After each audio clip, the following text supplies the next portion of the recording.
Hai semuanya, kembali lagi dengan Kak Mandala hari ini. Kita ketemu dengan seseorang yang baru banget dapat LPDP di tahun 2021 dan sekarang baru mulai kuliah di University of Sydney tahun 2022.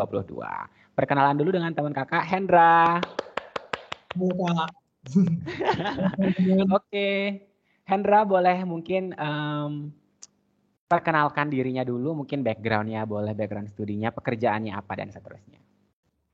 Ya, makasih Kak. Nama saya Hendra. Nama lengkapnya Hendra Setiawan, biasa dipanggil Hendra.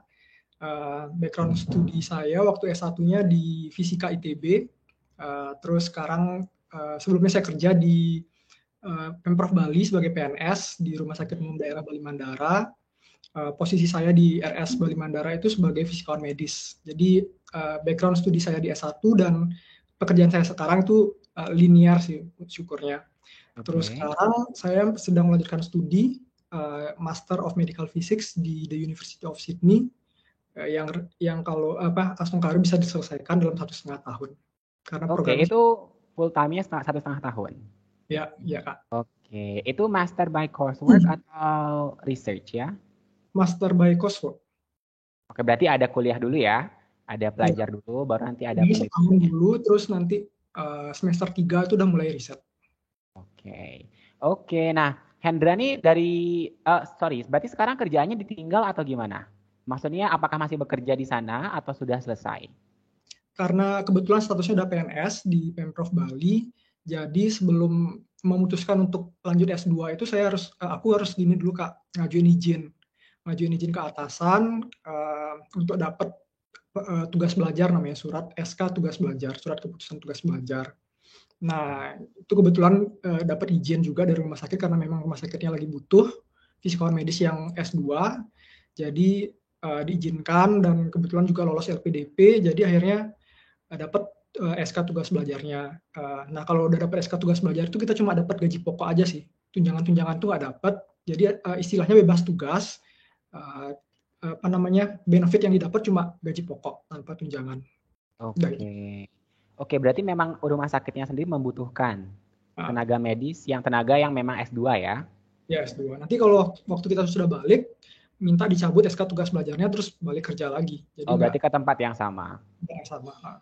Oke. Oke, nah pertanyaan selanjutnya nih, Hendra dari mana sih tahu LPDP?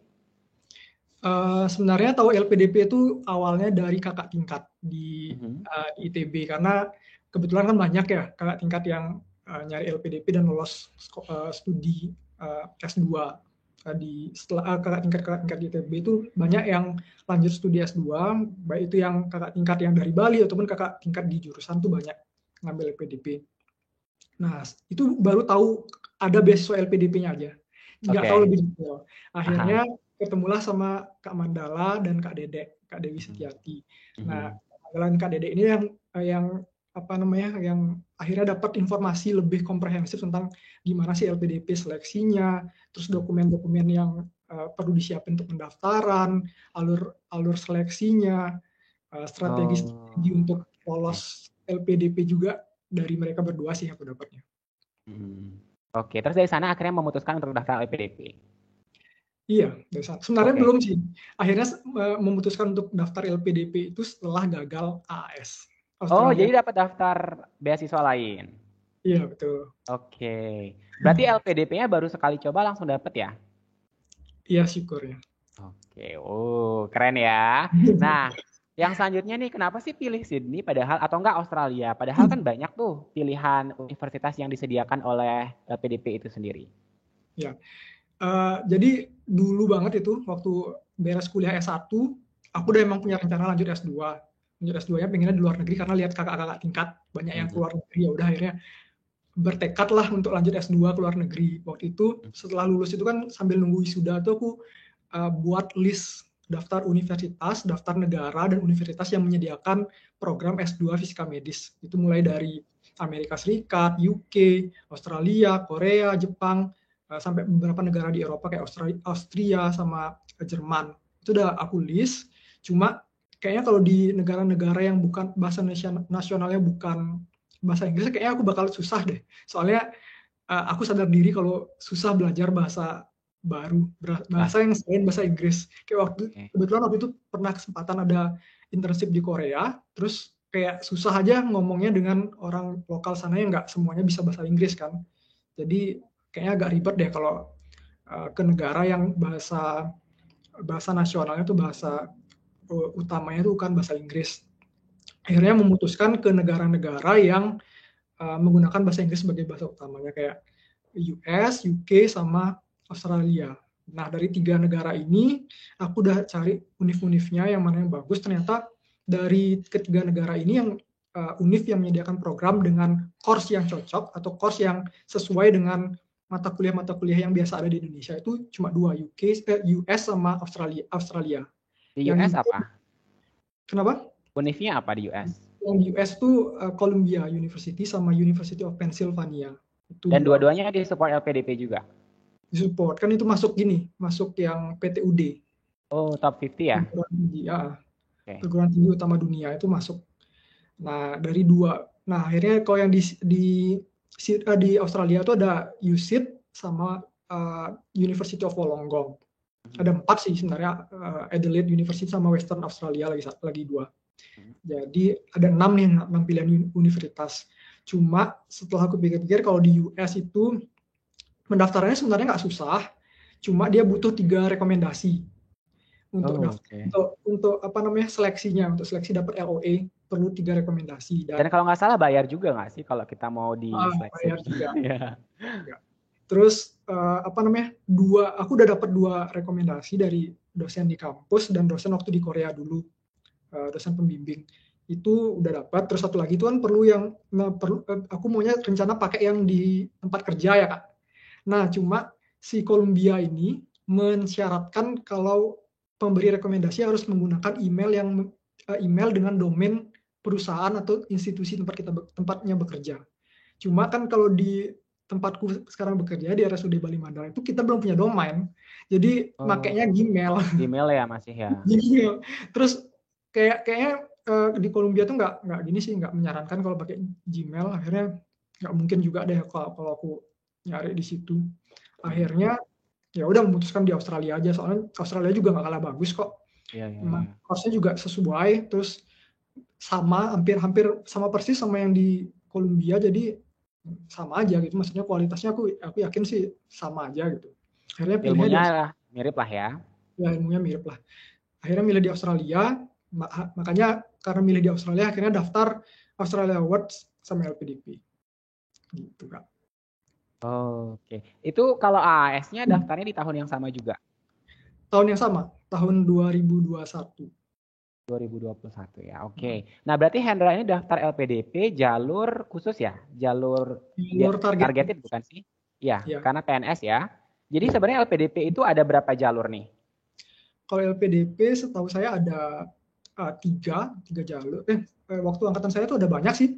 Ada jalur PTUD, jalur reguler, terus jalur jalur targeted, PNS, TNI Polri, terus ada juga jalur co-funding, terus ada jalur kewirausahaan, jalur gini juga ada kayak santri gitu yang ya beasiswa santri ya. Bukan santri sih sekarang namanya, aku lupa, pokoknya kader ulama gitu.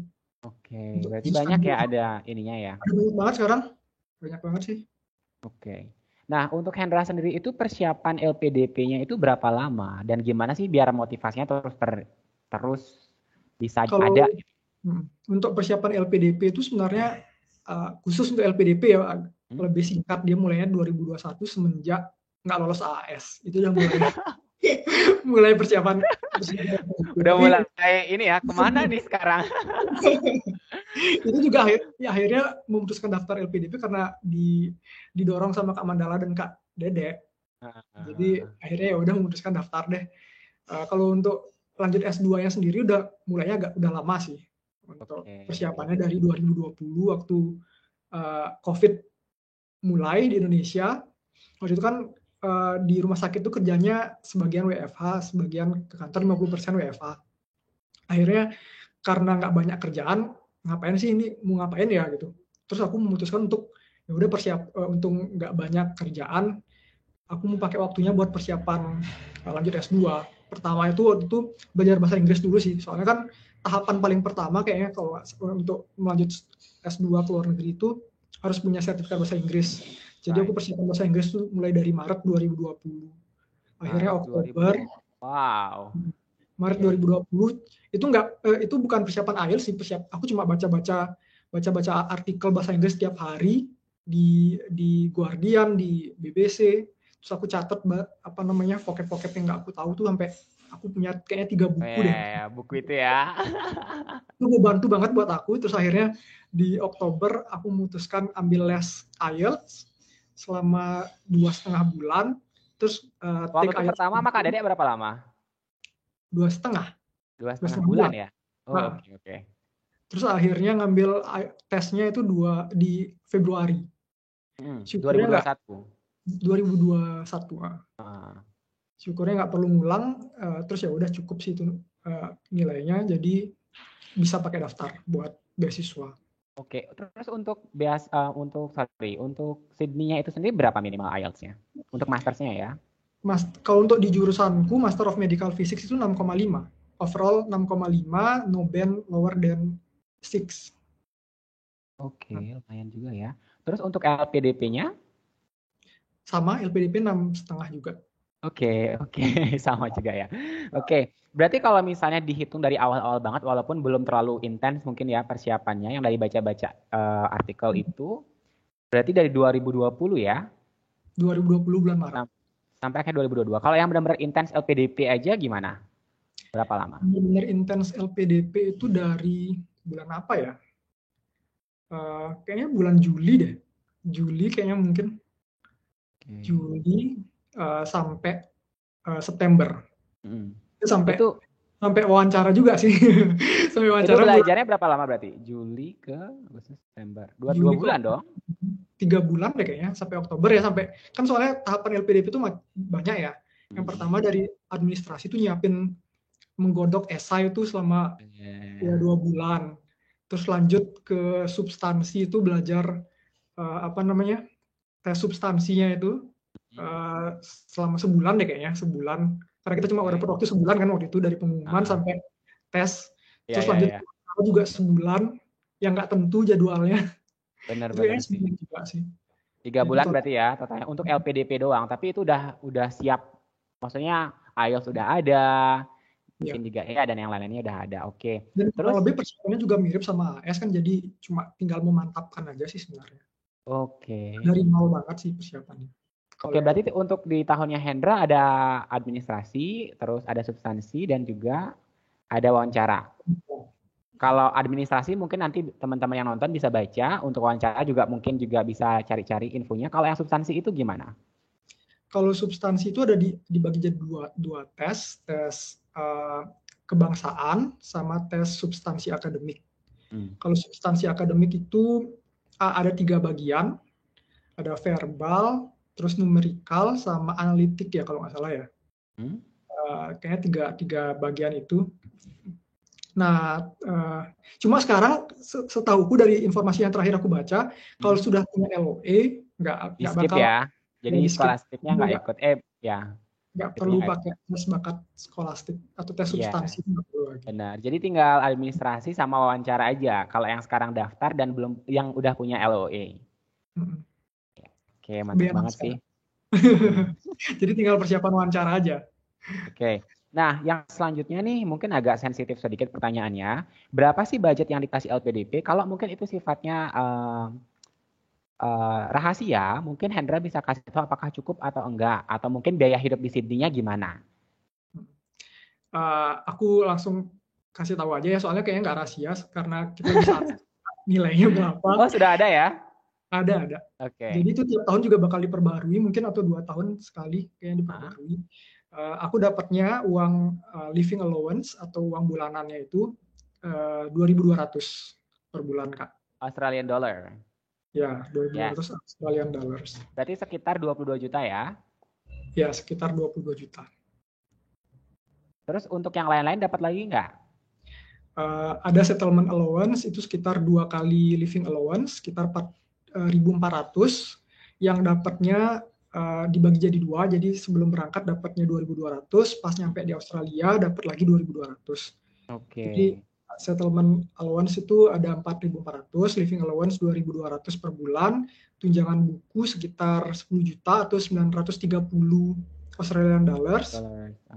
Terus uang transport juga dibiayain at cost, karena waktu itu aku kebetulan minta dibantu LPDP pemesanan tiketnya, jadi nggak perlu sistem reimburse, jadi ada langsung LPDP yang bantu urusin. Dan jadi ibaratnya kalau kita udah lolos LPDP, sebenarnya kita nggak bawa duit pribadi pun juga aman banget ya? Aman sih, aku nggak ada bawa duit pribadi, aku bawa duitnya semua dari yang dikasih LPDP. Jadi kan settlement allowance itu dapat 2.200. Nah, dari 2.200 itu udah sekitar 6 jutanya tuh, 6,5 juta itu aku pakai buat cari tempat tinggal awal selama seminggu lewat Airbnb di Australia, di Sydney.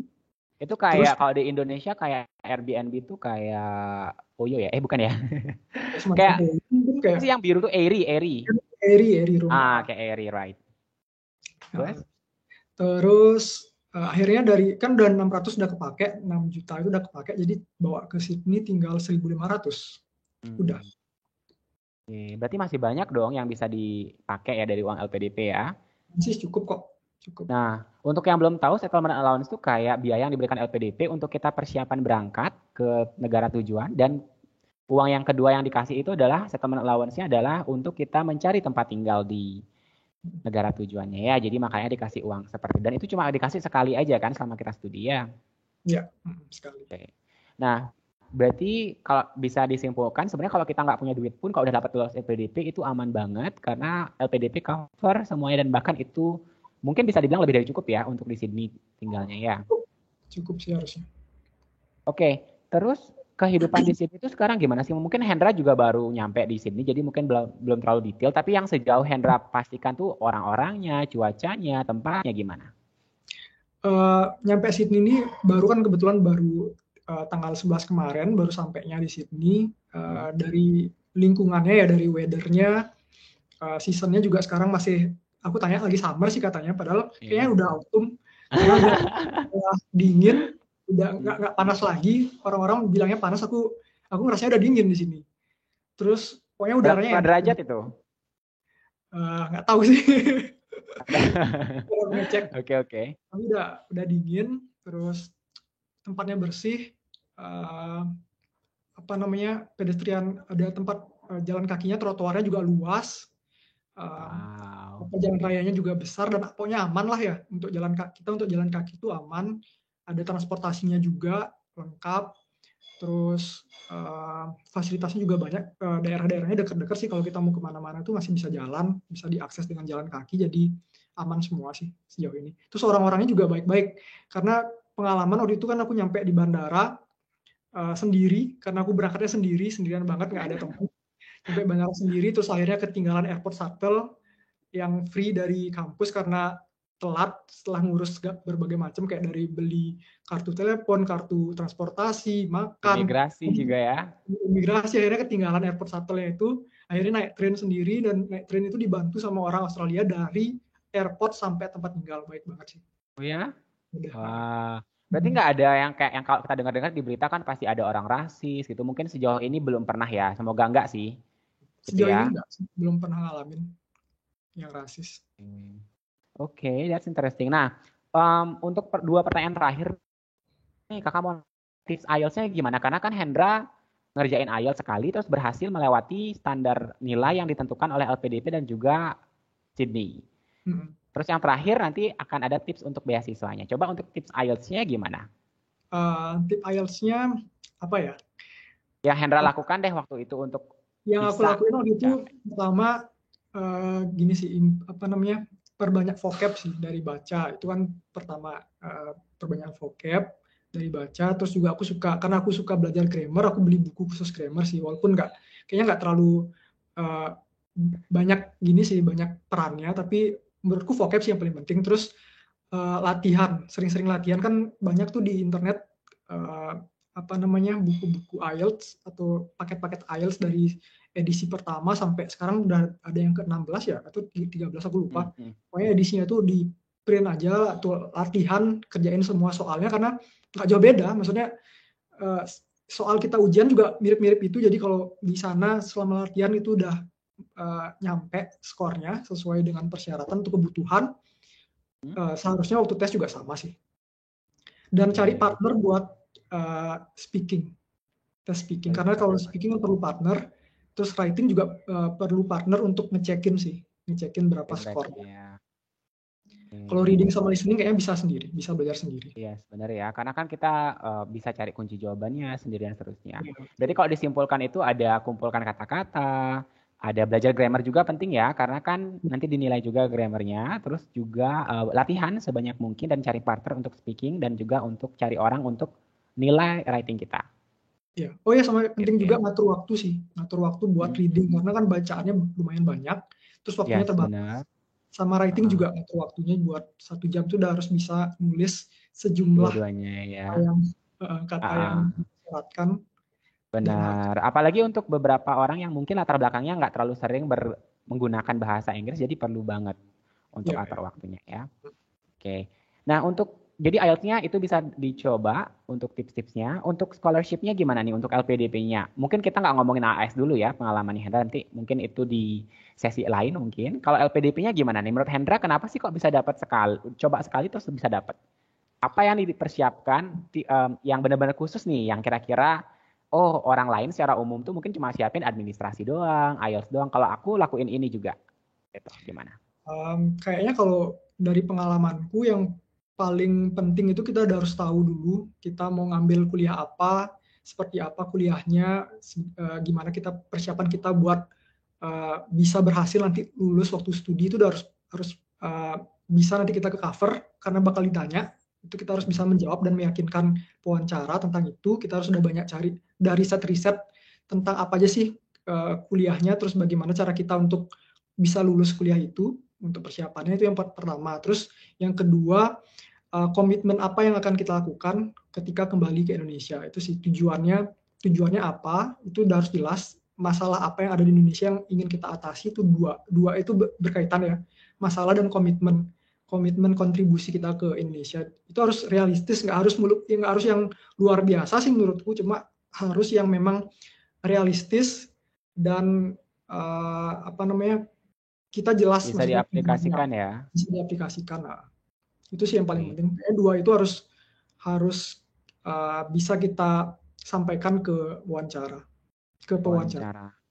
Oke, terus untuk latihan LPDP-nya sendiri gimana? Ada tipsnya nggak?